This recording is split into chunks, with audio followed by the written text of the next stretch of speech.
un tiesība aizsardzības iestādes, bet arī privātais sektors. Un arī, ja mēs paskatāmies, ko domā iedzīvotāji, tad liela daļa iedzīvotāji saprot, ka šī problēma korupcija valstī ir saistīta arī ar privāto biznesu. Tātad 76%, 2/3 saka, ka tā ir nesamierīgi liela saikne starp uzņēmēju darbību un politiku, un tas noved pie korupcijas valstī. Valsts, saprotam, mēs ļoti plašā nozīmē ne tikai valdību, bet arī pašvaldības. Puse domā, ka vienīgais veids, kā gūt panākums biznesā, ir, ja tu esi saistīts cieši ar politiku, tātad ar tiem, kas ir ievēlētās amatpersonas arī. Un tāpat tās puse saka, ka korupcija raugās kā uzņēmējdarbības kultūras sastāvdaļa. Šodien no rīta mēs runājām par ļoti līdzīgu tēmu, par atklātību un godprātību privātajā sektorā, kur Delna līdzīgi kā šajā pašvaldību indeksā skatījās uzņēmumu mājaslapas un izstrādāja principus, kā vērtēt uzņēmumu atklātību. Un tieši šos pašus skaitļus mēs izmantojām, lai arī aktualizētu problēmu šajā privātajā sektorā. Un vēl iedzīvotāji saka, 70%, 7 no 10 iedzīvotājiem saka, ka favorītisms un korupcija kavē uzņēmējdarbības konkurenci. Tas nozīmē, ka tad gan korupcijas uztveres indeksa rezultātus skatoties, gan arī skatoties to, ko iedzīvotājs paši domā par korupciju, mēs redzam, ka problēma ir, un tieši šī saikne starp privāto publisko sektoru ir ļoti būtiska. Un nevelti tādēļ Delnā mēs nonācām līdz šim jautājumam, kā tad veicināt godprātību un atklātību pašvaldībās un to sadarbībā ar privāto sektoru un iedzīvotājiem, tātad ar uzņēmējiem un iedzīvotājiem. Kāpēc tas ir svarīgi? Pavisam īsi, Covid pandēmija. Mēs pirms gada, kad domājām par šo projektu, domājām, ka pandēmija ietekmēs mūs visus. Jā, šodien mēs jau sakam, tas būs vismaz 3 gadus vēl intensīvi, vēl 10 gadus mēs jutīsim sekas. Kāpēc vēl ir būtiski skatīties uz pašvaldībām? Pašvaldību rokās ir ievērojams apjoms publiskās naudas. Kāpēc vēl? Pašvaldībām ir ļoti būtisks apjoms līdzekļu, ko tās izlieto publiskajos iepirkumos. Tātad tiešā sadarbībā ar privāto sektoru. Un, ja mēs vēl paskatāmies knapi datus, tad arī krimināla vajāšanai nosūtītās lietas ļoti daudz nāk no pašvaldībām vai ar to iestādēm, vai tām saistītām iestādēm. Tieši tādēļ šodien mēs prezentējam pašvaldību atklātības indeksu, kurš ir pieejams Delnas mājaslapā. Un šajā indeksā gan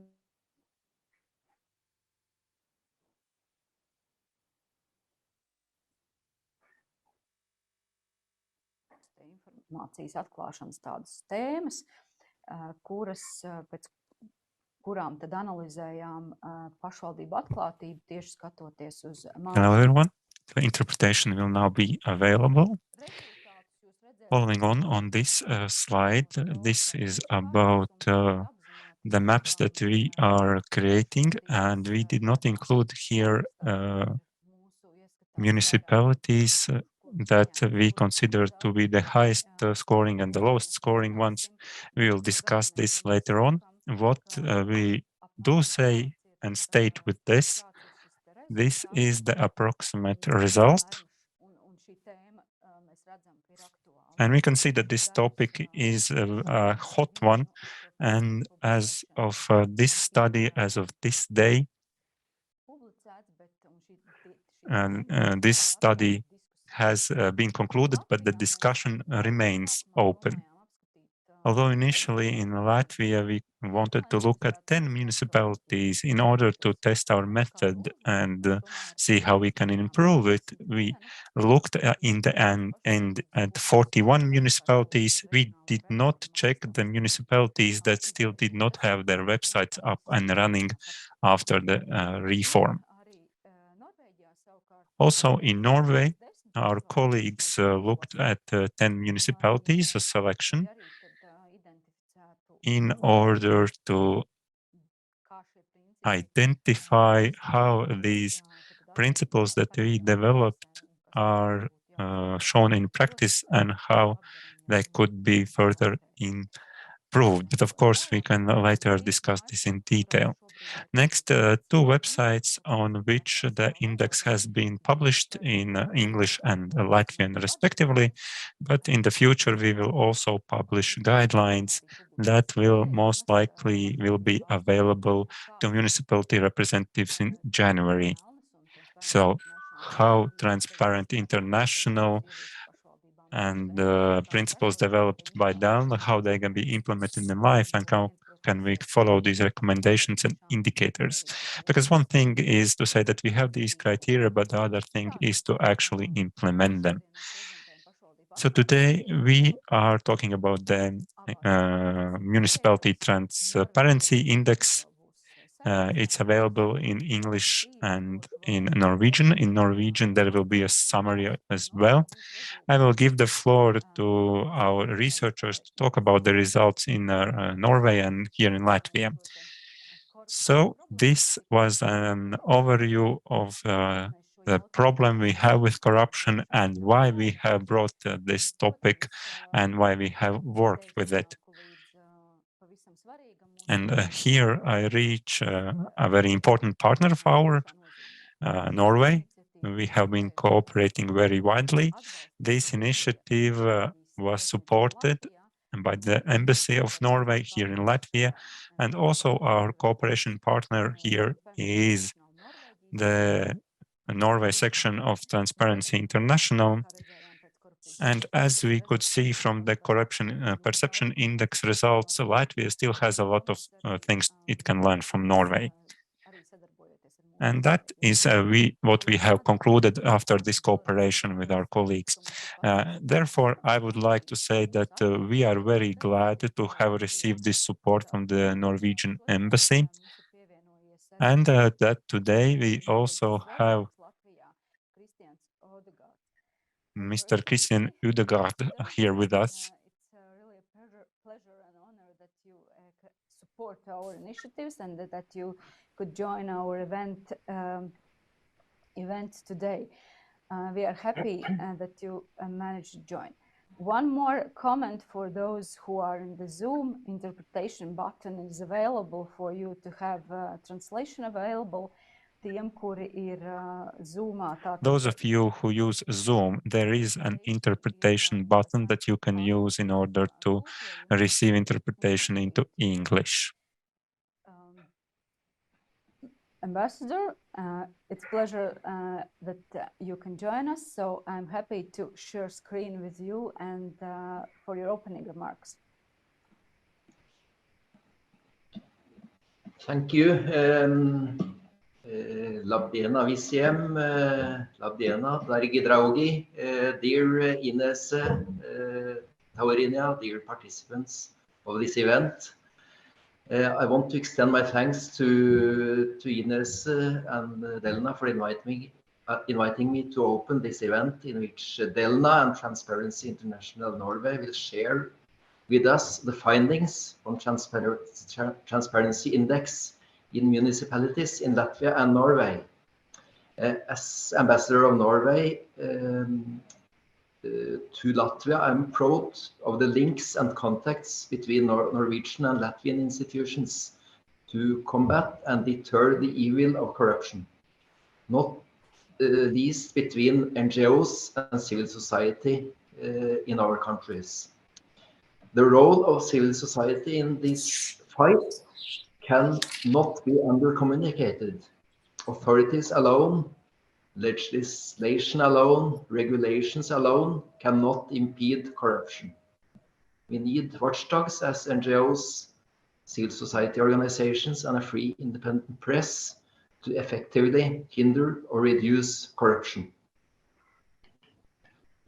I'm very pleased to say that the Norwegian Embassy and Delna have been cooperating closely for many years on awareness raising on corruption issues. Furthermore, Norway, through the EEA and Norway grants, supports Delna's activities in improving anti-corruption regulation in Latvia and strengthening the anti-corruption community. as well as establishing whistleblowing system in Latvia. In the globalized world, corruption issues cannot be tackled within one country's borders. The global network of Transparency International organizations have become one of the important players in providing information in the debate on how to fight corruption. I am happy that in the current EEA and Norway grants project, Transparency International sister organizations in Latvia and Norway have joined their forces in boosting transparency in local municipalities and fostering more transparent cooperation between municipalities and the private sector. Transparency is an important pillar of democratic governance in modern societies. When society delegates many of its powers to public authorities, there is a need to ensure that the power is not abused. Since municipalities operate with taxpayers' money, it's important to ensure that the money is spent in a way that is beneficial for the local communities. That is where social trust is created. Transparency in municipalities is crucial for private sector. The uncertainties of bribery is a substantial obstacle to business development and consequently to economic growth. My task as ambassador is to strengthen and promote cooperation between Latvia and Norway. The EEA and Norway grants program give both possibilities to enhance cooperation between NGOs in our countries and also to strengthen civil society in Latvia. Of other EEA Norway grants project, I could also mention that Latvian State Revenue Service is developing a joint digital intelligence environment in order to facilitate information exchange among the Latvian law enforcement agencies. Corruption Prevention and Combating Bureau of Latvia, KNAB, works on elaborating whistleblowing system in Latvia.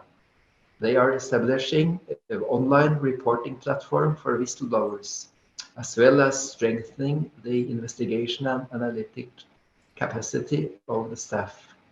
Latvian State Police is implementing a project on increasing effectiveness and quality of economic crime investigation in order to faster and better identify suspects and victims in economic crimes. The overarching aim of the EEA and Norway grants is reducing social and economic disparities. And as we know, corruption, on the contrary, decreases social well-being and efficient functioning of economy. Corruption is bad for business and it's bad for people with low income. The work of promoting transparency is especially vital in these times of the COVID pandemic and hybrid attacks. The crisis casts light onto a whole array of weaknesses in the countries in Europe and around the world. The lack of transparency in allocating resources, breach of democratic norms and human rights, hampered independent journalism, and the limitations to media freedom are some of the processes that have been escalating. It is in our hands to do something about it. I wish the best luck to you for the project and everybody involved in promoting transparency and democratic values. I look forward to listening to the discussion this afternoon and wish you all a fruitful event. Thank you. Thank you, Ambassador, for your support. And indeed, it is in our hands to fight corruption, promote transparency, and also promote integrity everywhere, as we did in this morning in business and in the afternoon in local authorities or municipalities. Paldies vēstniekungam par atbalstu. Thank you, dear Mr. Ambassador, for your support in our fight against corruption and for transparency. as it is waged by Delna and other authorities here in Latvia. So we can proceed and look at the results of our study. That is the reason why we have gathered ourselves here. And now I will give the floor to our researcher, Olaf Grigus, from Delna, who is the Transparency International partner here in Latvia. So please, Olaf, the screen is yours. Yes, good afternoon, everyone. I would like to share my presentation. I hope that you can see it now. As my colleague Ines already said, I will talk about the pilot project Transparency Index of Local Municipalities, and then later my colleague from Norway will tell about the case in Norway. Shortly, why this is a topic that we need to talk about. I think Ines and Mr. Ambassador already touched on this, so I will not spend much time. One detail that I would like to draw your attention to is in Latvia we have this administrative territorial reform. So instead of 119 local governments, we now have 43. And this has also affected the range of decision makers, which has been reduced significantly. And they have, as a result, a much greater responsibility, and a smaller number of people is responsible for a greater amount of resources. And this only increases the necessity for society to have access to information. And also, when it comes to availability of information, there are two aspects within this reform. My colleague Ines already said that for two local governments, the websites have not yet been developed. But the challenge is actually wider than that. There are challenges for existing web pages that have been up and running for a longer period of time. As these municipalities were brought together, there was a question how the information was brought over to the new websites and whether the archives were preserved and compatible and so on and so forth, to make sure that some information did not go missing. And in this deals not only with the reform, but also the development of web pages is an issue for the municipalities that used to have web pages. In any case, there are some that are developing new web pages. This is a rather dynamic process, as it has always been. On the index itself, we assessed 41 municipalities in Latvia and 10 in Norway, considering the availability and transparency of information on their web pages. So we did, within this pilot study, we only looked at the web pages, and if the information is available in some other format, then it is not covered in this particular assessment. The criteria have been drafted on basis of similar assessments elsewhere. For example, in Lithuania, in Ireland, Ukraine, the Netherlands, this information and its availability in the local governments has been assessed and looked at. In our transparency index, we have also paid attention how we could draft a methodology that would be appropriate for various countries. So the ambition that we have not fully achieved is that eventually we would like to have a methodology that could be of use also elsewhere outside Latvia and Norway. Currently, we are checking how well it works in these two countries. On methodology, we developed 37 indicators across 7 categories. And these were policy and decision-making. So here it would be about the meetings, committee meetings, meeting compositions, votes, the results and archive. Then organogram and administration. Here we talk about whether there is information on structural units that are there in the local government's contact information on the employees in structural units. Next category, funding. So this is with budget and financial reports. Next, society participation mechanism, for example, public consultation procedures. Next, corruption and ethics. This would be information on donations to political parties that work in the city council, for example. Next category, public procurement, and also municipal enterprises, capital enterprises. Those are the categories that we used. The selection, as I said,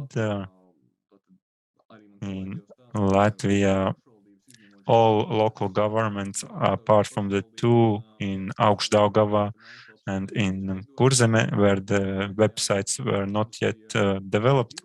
And in Norway, there was a selection. My colleague from Norway will be able to give you more details about that. So 10 municipalities there that are very diverse and therefore could provide a good assessment how this methodology could be used in different contexts. The points across these indicators were allocated in such a way that a full point for information that is fully available, that is in the indicator, and half a point if only partial information is available. So this is a very wide spectrum for different local governments and considering various types of information. In this case, it is not distinguished so much, but here you can see the map that my colleague already showed. That the main conclusion is that the outcome is rather average across Latvia. There are some local governments that had a low score, but most local governments have an average performance, and only a couple of municipalities, the biggest ones, approach the borders that would allow them to achieve a better result. To see this breakdown of this result, we can see this across different categories that I mentioned. See that the best performance is in the organizational structure, the information on administration, what it's made up, all this information. The next category is funding, and also corruption prevention is the weakest one in Latvia, which is understandable. I will not give too much detail, but if you read the result of our report, then you would see that combating corruption, if there has been any indicator regarding donations to political parties, then this is the information that almost never is on the websites. This is due to the assumption that the residents can find themselves what are the parties in the council, and then go to the website of our anti-corruption body and then put this information together, see what the donations were made to this particular party in this particular municipality. But we would like to see a situation where this information would be put on the municipal website, so that there is no need to do all this extra work to find out what the donations were. So that's about categories and the assessment thereof. And maybe there are questions regarding the results in specific municipalities, but we do not provide this information arranged by municipality, showing how much points each of them earned. Since this is a pilot project and the methodology still has to be improved, we would not like to have this competition among local governments regarding these aspects. Because, yes, as I said, methodology still has to be improved, and it would not be fair right now. And we would like to have the local government governments use these results to compare themselves with other local governments and then strive for a better result in the future, so that we could see that they improve themselves. So we will provide the local governments with their specific data so that they can be ready for the next assessment round when the methodology will be improved. Our main conclusions regarding Latvian local governments, first of all, the design of websites is very, very different. What we did not assess is whether they are user-friendly. We only assessed whether the information is there. And there were some cases when the websites seemed very complex for users to navigate, and it was difficult to find the information. But it was not an aspect that we looked at and assessed in this study. But it could be the case that some local governments are rather well assessed, but actually the information is so difficult to find due to the complex nature of their website that residents will not use it to search for this information, albeit it is available there. And what I said already about good results in the organizational structure and a very weak results when it came to corruption and ethics. To a certain extent, this could be explained by the demand for this information. Do our people even want to have access to this information? For example, on donations to political parties, do our people actually want to see this information on the website? Or are these only journalists that are interested in this? So a relatively small segment of society. And therefore the local governments probably did not feel that the demand is there, and therefore they did not publish this type of information. Another interesting trend, we have these standardized websites that are used by many ministries and other state administration bodies. And overall, the municipalities that did use these standardized websites, they were the ones that received most points. But at the same time, I must say that they were not always user-friendly across these standardized websites. So the information was not always so easy to find. So they could take some lessons from the non-standard websites where the information was presented in a more accessible and easy to find manner. And also some local governments made use of innovative solutions that sometimes are difficult to integrate into the standardized website. All these best examples, we have described them, and my colleague Ines already mentioned guidelines that we are planning to publish for local governments in the future, and there we have included all these best examples both from Latvia and from Norway. Next, about the international level. One thing here that we saw, although the methodology was developed with the intent to publish the information that we received from big and small local governments, so that there should not be any size-related and resource-related restriction, still we concluded that the big local governments did have a better outcome. And the question is whether it is due to the resource question, although we tried to dodge this issue. And the other point that maybe in bigger local governments, there is a bigger population and therefore greater demand for feedback on necessary improvements. So the more people you have, the more ideas you have. And therefore, there are also improvements in their websites. Another thing I would like to note, there are specific indicators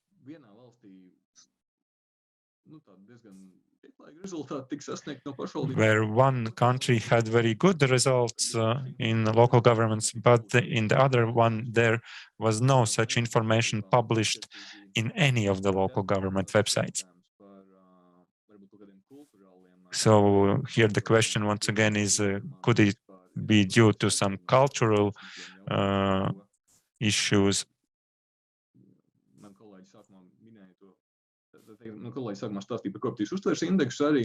My colleague told you about the corruption perception index. So in Norway, maybe the perception of corruption is lower, and people have the impression that there is not that much corruption, and therefore there is less demand for information that is related to the prevention of corruption. Maybe my colleague from Norway will be able to give you more detail on this. On future steps, as I said, we are planning to have the guidelines published in the near future. Hopefully, this will be a good tool for local governments on how to better present information on their websites and what kind of information should be even included there. Also, there is a plan to send detailed results to every local government. We have already sent our preliminary materials on what information we were able to find and what we did not find. We asked governments to come up with a feedback to add anything that we might have missed, so that we know what are the things that we did not manage to catch. Another point that should be paid attention to in the future in Latvia is the new law on local governments and also the new regulation regarding lobbying that is currently in the parliament and could have impacts on the dimension of availability of information. Although Mr. Ambassador did say that the regulatory framework is not enough and we need the civil society to get involved and make sure the information is available. Nevertheless, in certain aspects, this link up with the regulatory framework could be important, and this is something that we should pay attention to in the near future here in Latvia. So that was what I wanted to say you in a nutshell. Thank you for this presentation, but we would also like to have a wider angle on this issue, why it would be important for local governments to have transparency. And as we said, that this is a very narrow aspect to consider this topic.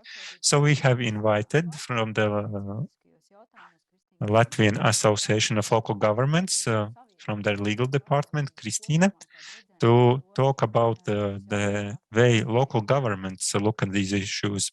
Christine, please, the screen is yours. Yes, good afternoon. Thank you for this opportunity to take part in this event today, where you are presenting the local government transparency index.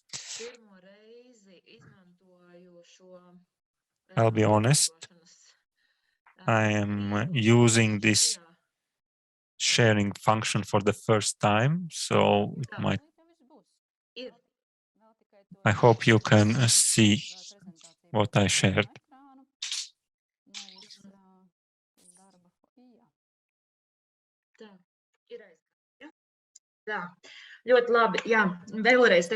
So once again, thank you for this opportunity to talk about the transparency question regarding local governments, about the availability of information.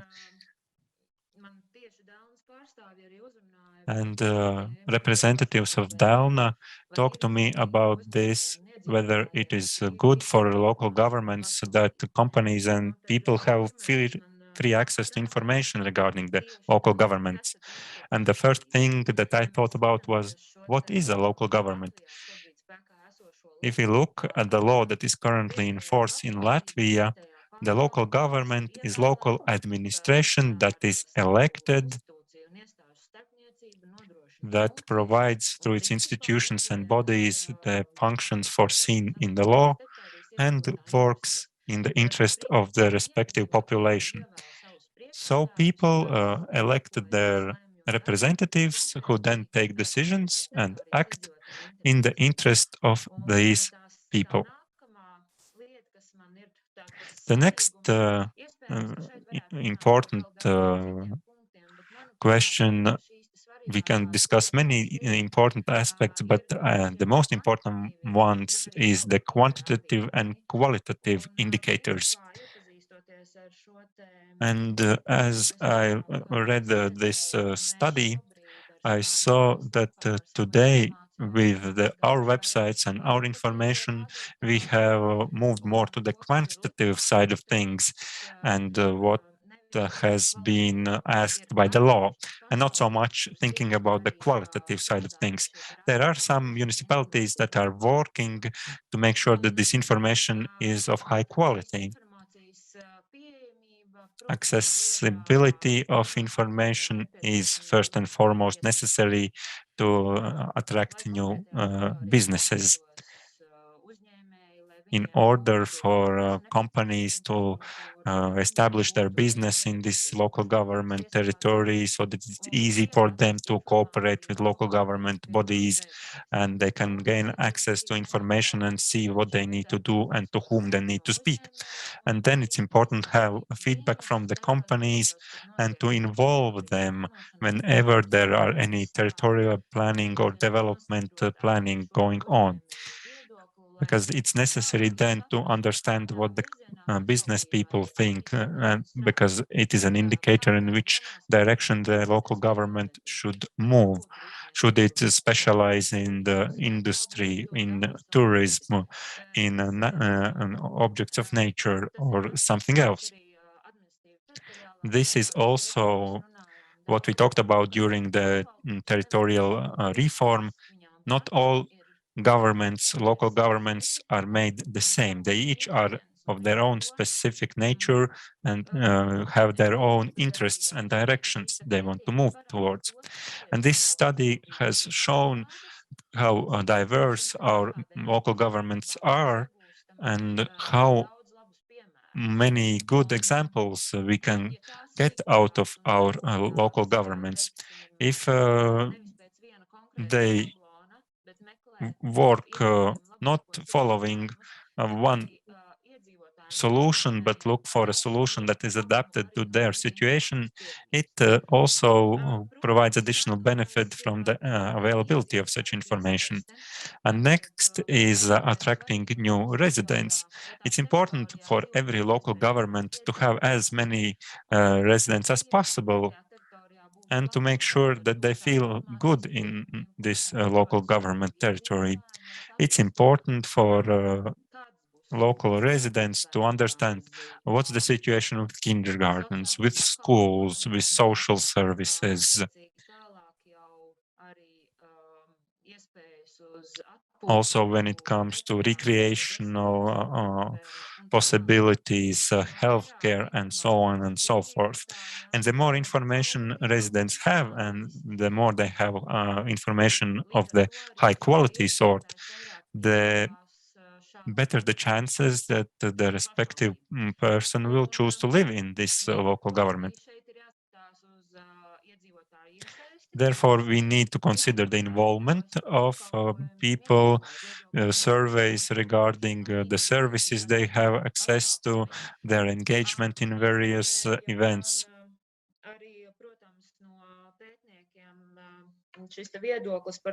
The study authors also talked about the question whether there is demand for information.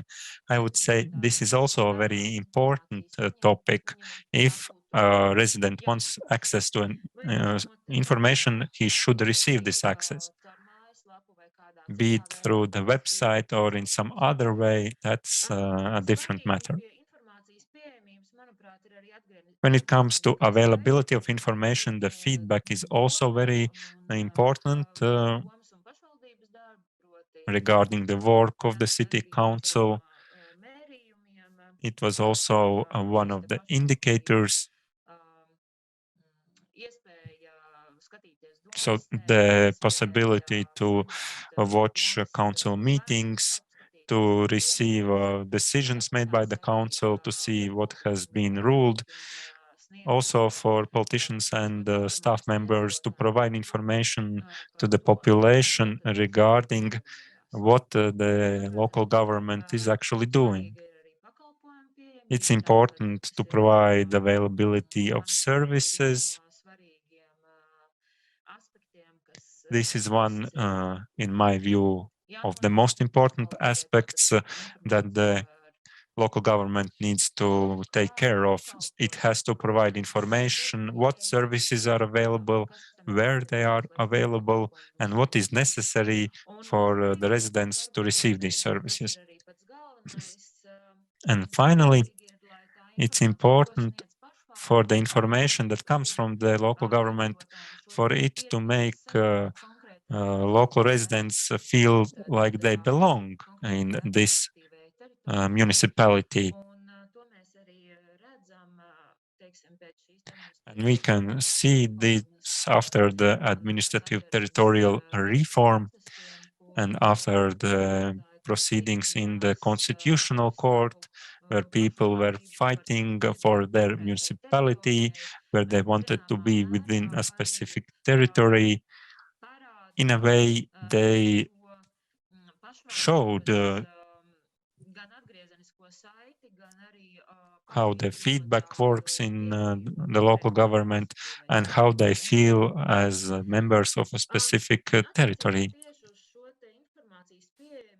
Regarding availability of information and other topics, I would like to talk about several existing tools and others that will be available in the future.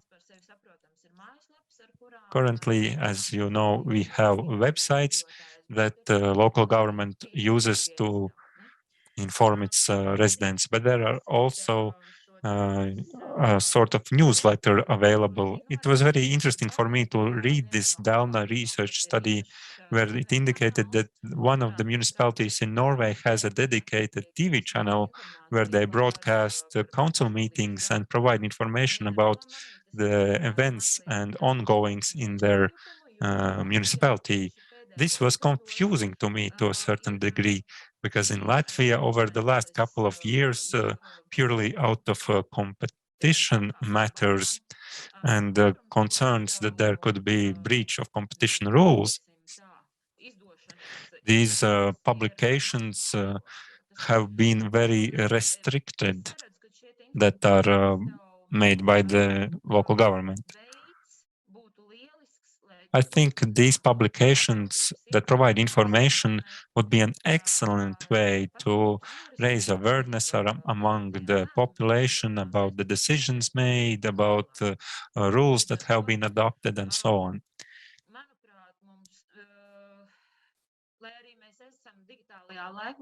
Although we live in the digital age and we are moving quickly towards electronic media and electronic information, we must not forget that there are quite a few people still who do not use digital tools or are unable to use them. As a result, the publication in paper format, at least I think, will be necessary for some time to come. Of course, we have also advisory committees and working groups that local governments are establishing and where local residents can participate. Many news we have in the new project law on local governments, public consultation, collective applications, resident councils, participatory budget. So there are a lot of new things coming up. We will have to work very hard, not only in training municipality workers on how to use these tools, but we will also need to educate our society on how to use these tools in order for them to be comfortable with using them and so that they achieve the objective with which they were created. So in many action plans created by the government that are dedicated to open governance, there is a focus on local governments, the fourth Open Governance Action Plan. There are some initiatives that have been started that have also resulted in this new law on local governments.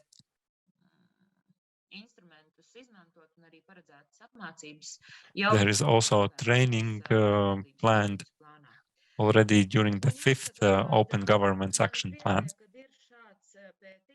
I'm very glad that this type of study has been done, although I'm a bit sad that it was done so soon after the administrative territorial reform, when the municipalities still have not had enough time to bring their websites up to scratch. But still, I think this is a very good springboard for the next actions that we have to make for further studies in order for us to talk about open governments in municipalities, about transparency, about integrity. And here our Association of Local Governments has received a grant from the EEA mechanism and will implement a project to improve cooperation and reinforce governance of local governments in Latvia. And our partners are also from Norway, from a similar association to the one I represent, that works in Norway, local governments in Norway. The project will be implemented by us and by the Association of Big Cities in Latvia. And we will look at the types of cooperation and how they can be improved.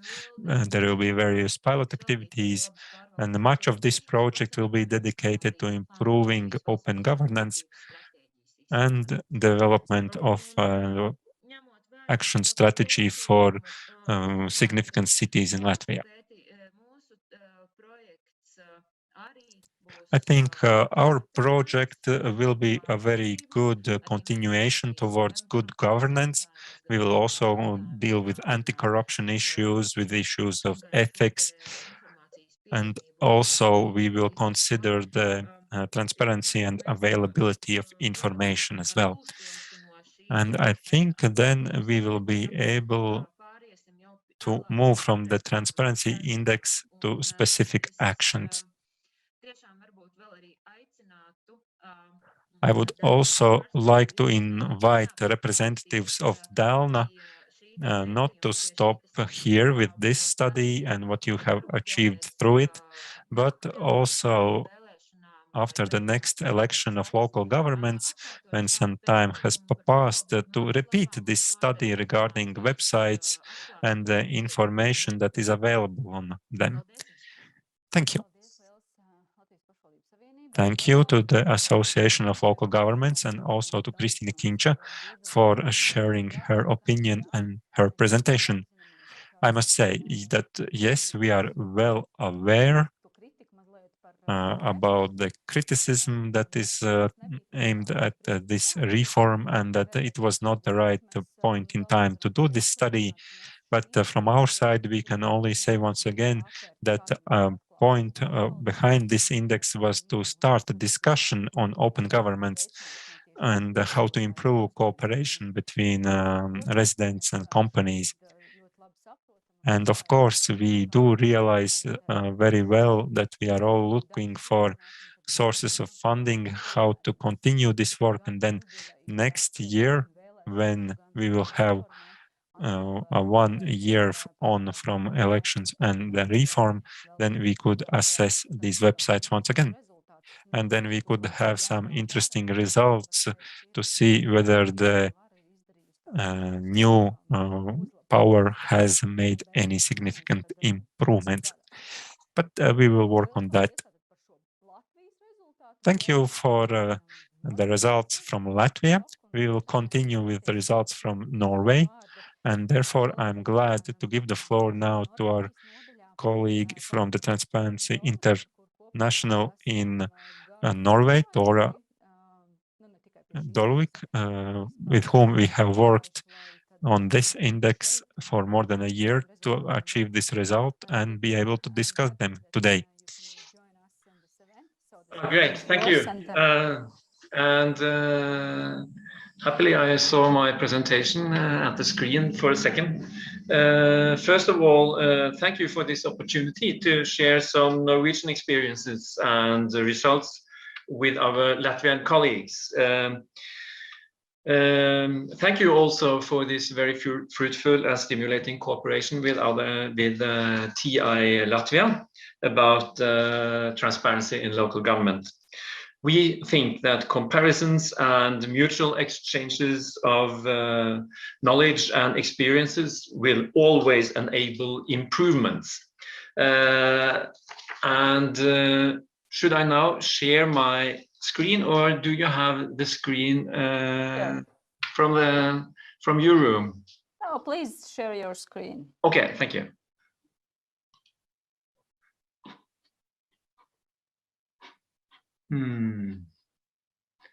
Yeah, where is it then?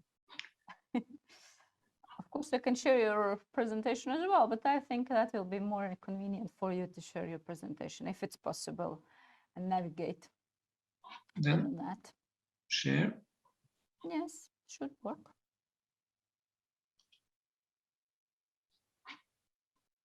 Perfect. Do you see the whole screen now, or? No. Press this button to see the whole presentation in one screen. Otherwise, we see this. There. Okay, I've called this summary of our findings and our perspectives for the need for transparency in local government. I will first start with a short overview of the Norwegian local government system. We do have a very strong system of local democracy. And as shown in these figures, we have more than 11,500 elected members of municipal and county councils in Norway, and they are responsible for providing basic welfare services to the population, and they are also responsible for public authority within national legislation, regulating almost all fundamental issues affecting daily life of ordinary people. And the municipal sector of Norway is at the same time a very large sector. Nearly 1/5 of the gross domestic product is distributed through the local government system of Norway. And 1/5 of all employment takes place in the municipal sector of Norway. So this is a very large economic sector, and they have a large amount of resources disposed for their use and under democratic processes. So, which means that we have a highly decentralized welfare state.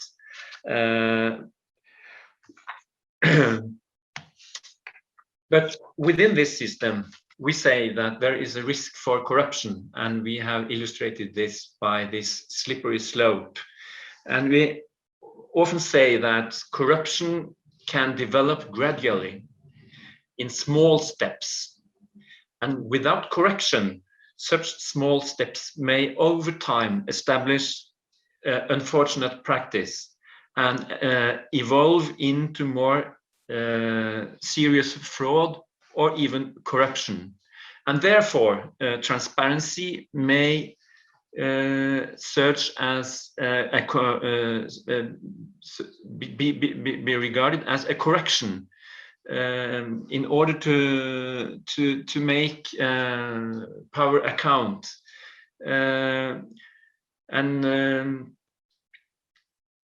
because when you are slipping down this slope, it's very hard to stop. So this is the main perspective of prevention of corruption through transparency, and transparency might correct this misbehavior within local government. And to find out whether its transparency is existence or not, we have selected just 10 cases in Norway and it's shown in this overview. And as you see by the numbers of inhabitants, we have a very diverse local government sector in Norway. The smallest municipality in this sample is Hasvik, far north of Norway, with just 983 inhabitants. Whereas our capital, the city of Oslo, has almost 700,000 inhabitants. And as I showed in the previous slide, they all have the same obligation according to law, even the smallest one and the largest one. So we have selected some cases in order to find out the actual availability of information, the transparency, and also to find out whether or not this methodology is suitable for the Norwegian sector and how this may be justified to make more appropriate assessments.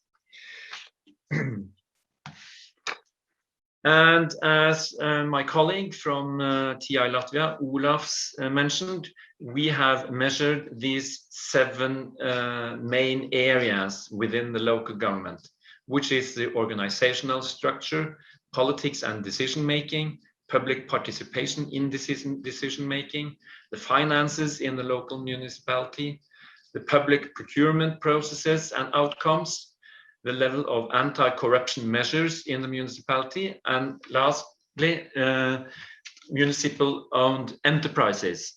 And as you see, the overall results shows that the best score, if all municipalities had a full score, we would have reached 1 score for each area. But as you see, the scores are not perfect, and it varies between different areas. And the best one is organizational structure, whereas the least best, the least transparent area is the municipal-owned enterprises. And just above that, we find anti-corruption with a score, average score of 0.27. and public procurement. So I think we have already in this slide, we see that the method is relevant. It is able to distinguish between different areas, and it identifies some improvement areas within local government of Norway. And there will always be a discussion of the exact numbers, but all in all, we find this as a promising approach to study transparency in local government in Norway. I will just have comments on 2 of those areas, which is public procurement and the municipal-owned enterprises. And this slide shows the results both for all the Latvian municipalities, which is covered 42 municipalities, and for the 10 Norwegian cases.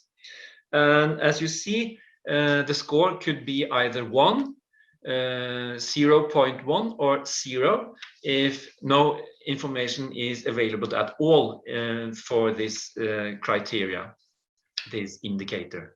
And within public procurement, we have these 1, 2, 3, 4, 5 indicators, and for 3 of them, the Norwegian municipalities have the same score, 0.5, all of them, which means that, in fact, this information, the list of procurements, information on the execution of an amendments to procurement mechanisms, the 3 first points, which is listed on the right side,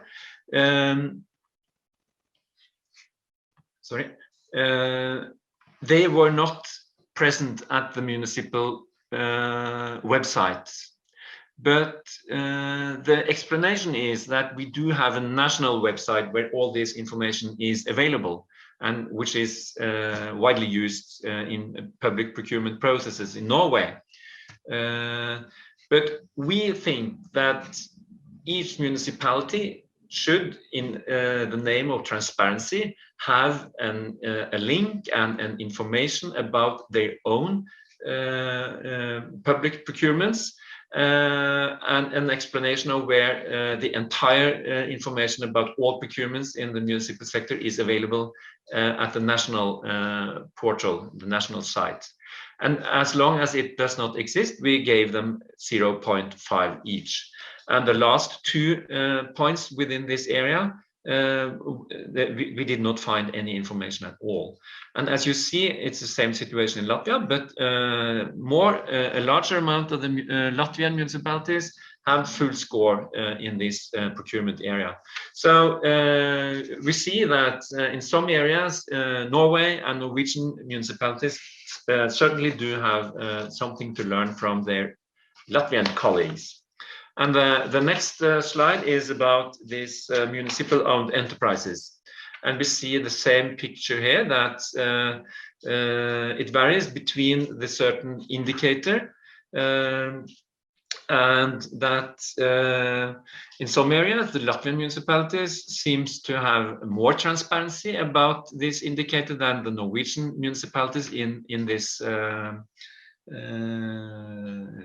among those 10 municipalities, whereas in the others, the Norwegian are slightly better. But all in all, it seems that there is more information available on municipal-owned enterprises in Latvia compared to their Norwegian colleagues.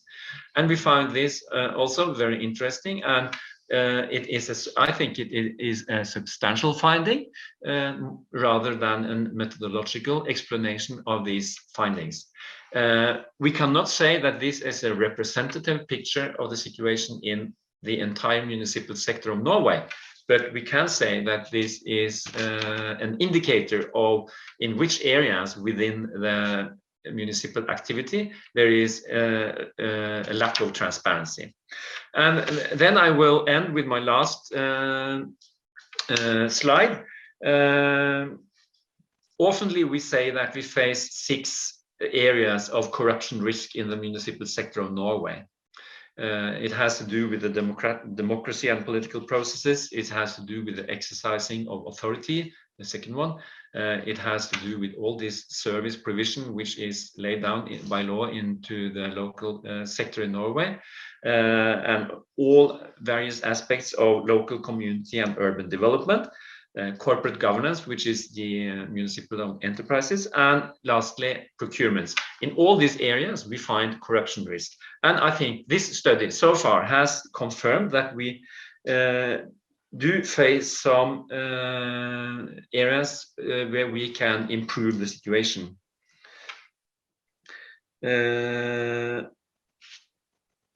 Working to improve transparency within these areas, which we have now assessed, we may contribute to reduce the corruption risks within all these areas. And I think all the municipalities in Norway have something to learn from this study, and we will certainly develop this methodology into further and more detailed studies and make this data available for municipalities in Norway as well. So I think that will end my short summary of the Norwegian findings, and thank you for your attention. Thank you, Tor, for sharing results and analysis. We have a discussion in the chat, so please feel free, those who are on Zoom, also post your questions. But we'll continue.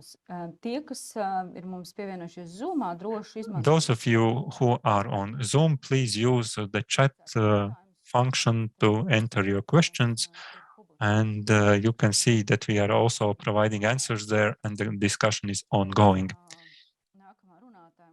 After the next speaker, we will have a short Q&A session, but probably will not have enough time for all questions. Norwegian results and analysis, and we are happy that Tor Asland could join our event. So please, Tor, the screen is yours, and well, thank you very much, and I will not use very much time Tor has said, I think, the essence of what is the Norwegian experience, and maybe following up of this. But I want to congratulate both our countries, Latvia and Norway, for doing this work, to have a survey, to do interesting research, and to do cooperation on how to be better in transparency and how we can make our communities better. My job is to be the chair of an ethics committee for the municipal sector in Norway, both the communities and the regions. And I'm appointed to that position by the Norwegian Association of Local and Regional Authorities. And our work and our aim is to meet. We are 10 people in the committee representing different kinds of skills and experiences, from politics and administration to media and the ethics knowledge and other skills. And as a representative of Transparency International Norway, Tor is a member of our committee. What we do is to meet, and we meet with each other, and also meet with the communities and regions. We are making out advices. We are discussing all kinds of ethical dilemmas, from corruption and how to avoid that, to whistleblowing, and to how we every day and every year can be better in our communities. I think this survey here is very interesting because it shows very much, actually. It shows what it has been asked for, and that is how the websites of the municipalities are working. But it also gives us some inspiration to do better when we obviously are not good enough. And that is in the information to our inhabitants in the different municipalities and regions, and how to prepare the information in such a way that we can have better tools to solve all our problems and make our efforts to succeed. So I think this is presented as a kind of a toolkit and with guidelines of how to do a better work in the communities. And I'm sure we can do much more to have a user-friendly design of the community's web pages. And the overall aim for both our work in the committee, for the organizations, and not the least for the municipalities themselves, is to know what we can do to actually be to increase the transparency, to be better in handling all kinds of requests for transparency, and also accountability. How can we do better? Because we know that information is hidden and cannot be reached from the public, the situation is going to be much worse than if it is open. So how are we going to handle this openness, and how are we going to do this? So I'm very happy to see that our two countries are working very well together, also with other countries in Europe and elsewhere, and that we together can develop a toolkit that makes us all better, and certainly that we can learn very much from each other. And I will take this back to my committee, and we will see to it that we can discuss both how we can find new and better solutions and give advices, and how we can even in the future learn from the cooperation between our countries.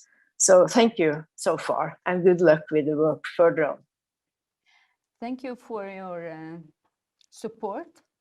And indeed, this is what we are looking for, that municipalities will take this and also our guidelines we are working on, or toolkit we are working on right now, and use as a guideline to go through and update both, not only websites, I would like to think, but also the attitude towards the communication with entrepreneurs and citizens in municipality or the local community. Paldies visiem mūsu runātājiem par. I would like to thank all our speakers for sharing these results and their comments about the study. As I said in the chat, we have an active discussion regarding the principles of transparency and also in detail how we assessed these indicators. I see Jānis Bitenieks has raised his hand. I don't know if he wants to ask something, but can we give the floor to him, please?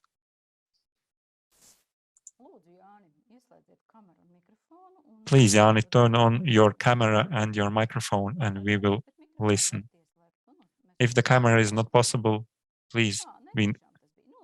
Oh, it was an accident. You raised your hand by accident. Well, if you don't use this option, then I will ask a question that we also had during our discussions.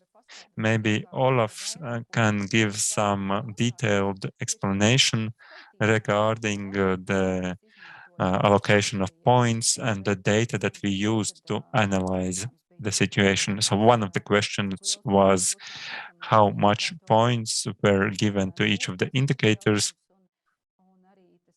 And then the other question that you dealt with in the chat, what we did with the big local governments where they have information across several websites, because not everyone will have time to read this chat. So maybe Olaf, you could provide a summary.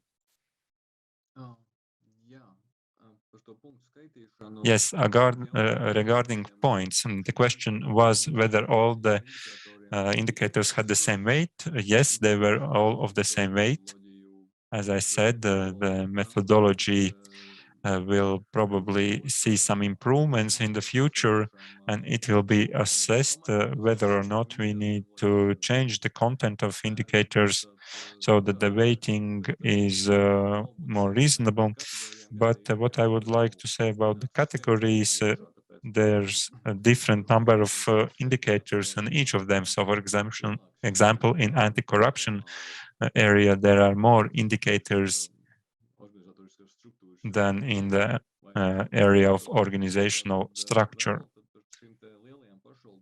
Next, on the big local governments and structural units that have their own websites, as I said in the chat, the idea was that primary focus of our is at the central website of the local government, but it's also important to see whether there are links and instructions on how to access information that may be kept in some external resources. And the principle on structural units with their own websites is the same as state-level centralized data repositories, for example, our anti-corruption body database or procurement database. In this case, it's also the same question whether the local government website includes links that lets us easily access, for example, the procurement database, where all the procurements of this local government are listed. So we do not need to duplicate this information that is available on a national level. It's just a question of whether there are these links and information on how to access the information in the website of the local government. The same applies to the websites of its structural units. And we did not have many cases in Latvia. Our indicators were mostly covered by the main website of the local government. But for the municipality-owned enterprises, this was a very topical issue, because often the information and the links on how to open the relative site of this municipality-owned enterprise, it was not always clearly shown how to access this information, but sometimes it was, and then we could allocate the points in full. And that is a good solution, actually, because it's not necessary to duplicate information across many websites as long as it is easily accessible in any of these sites. Thank you. I think Maris wants to say something. You were also very active. Please, Maris. Yes, one question regarding ethics. I understand that one of the indicators dealt with ethics. Was this a quantitative assessment, so how much information on ethics is written, or did you also consider ethical relativism? Because those who are in power in a country, they have an average value of ethics as it comes what they think is good and what is bad. And values in every local government can be diverse. How did you deal with this aspect? We did not do such an in-depth qualitative assessment. When it comes to ethics, we looked for the code of ethics, whether that was published. So for the members and staff of the council and local government, so that was the level that we approached this on. Not that whether the values of the specific municipality are described. I think that would have been going too deep for the scope of this survey. Thank you. If there are any more questions, we still have a few minutes remaining. Maybe I can ask you the question and comment. So the comments and also in chat are about this qualitative assessment of the results we saw on websites. Of course, we have told that it was not possible and it was not aim of this pilot research. But how would you comment how important it is, or is it not maybe important at all, and some next stages develop the methodology and also think about how to assess not only what we have identified, the user experience of the website itself, but also the quality of the information published, as we heard in the last question also about the quality, like the quality of ethics, for example. Of course, I understand it's a broad question, but maybe you have some thoughts on this.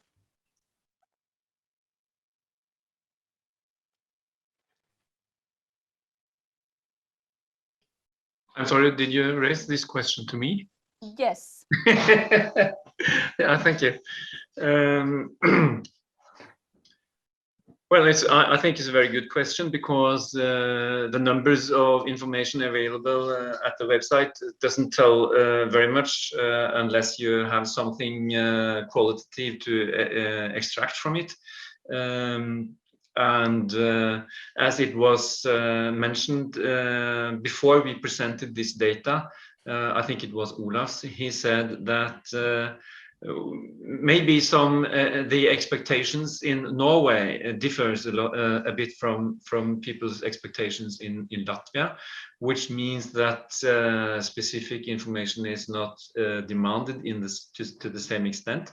And also we do have this regulation which says that according to the law, each and every municipality should publish information about certain aspects, but it is not required that this information is available at the website. So it's up to the local level to decide whether the website is the best or most effective way, or they should do it through other channels, so to say. Which means that maybe we don't find any information at the website, but the quality of the information which is available through other sources or channels might be